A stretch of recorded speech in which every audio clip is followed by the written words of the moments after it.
One of Britain's best loved and most popular personalities, Helen Lederer, asks, why the fuss? You know, I'm at that slightly awkward age, aren't I? You know, slightly too old for Hugh Hefner, slightly too young for Harry Styles, you know. And I actually said to a doctor friend of mine, well, actually, husband, really, just keep things casual. But then we're going through this honesty phase, I have to say, where he says things like, you know, I'd like to make love with you really badly, and I go, you just have. So the only downside about being so busy, obviously, is that it has cut down on my charity work, or as I like to call them, auditions. Mark Lawson!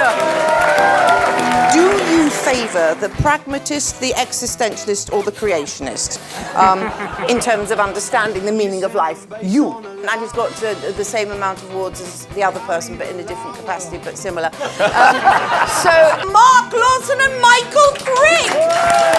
I'm just putting my glasses on so there's parity between the three of us on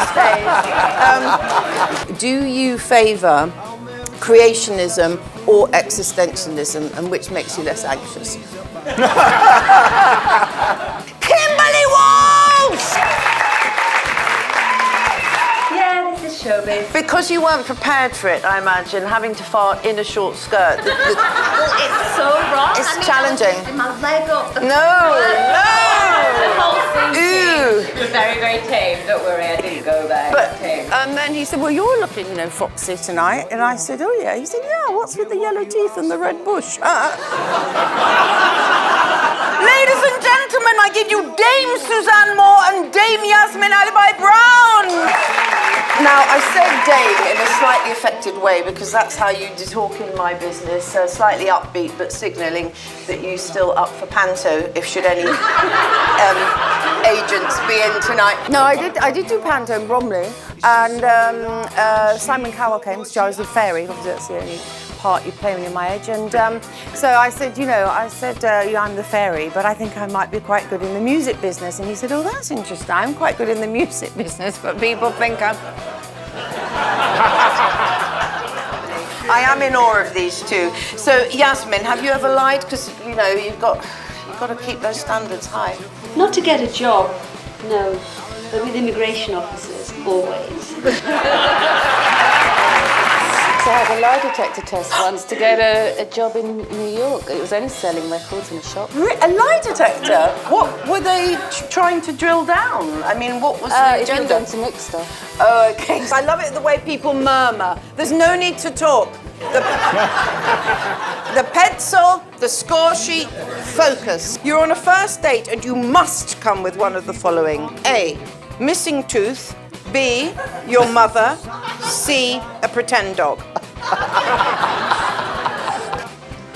Pretend dog. That woman wants me to bring a dog. Yeah, well, Pretend dog. she's just going to have to live with it. Go.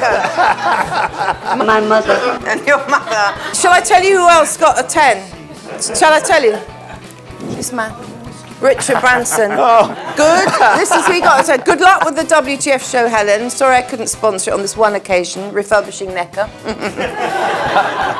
All the best with the Ericsson profile. It changed my life. My two best qualia are blowjobs and conspiracy theories. Obviously, my first one was with my driving instructor when I was 14, but I agreed not to talk about that because his settlement was adequate.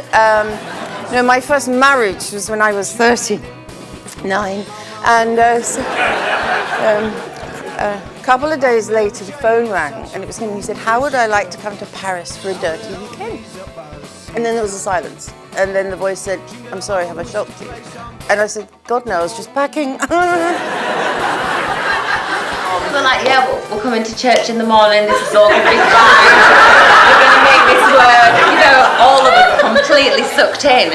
2 weeks later we're on tour and the News of the World call up and they're like, yeah, they were making like a punked programme. Can you believe it? Shocking.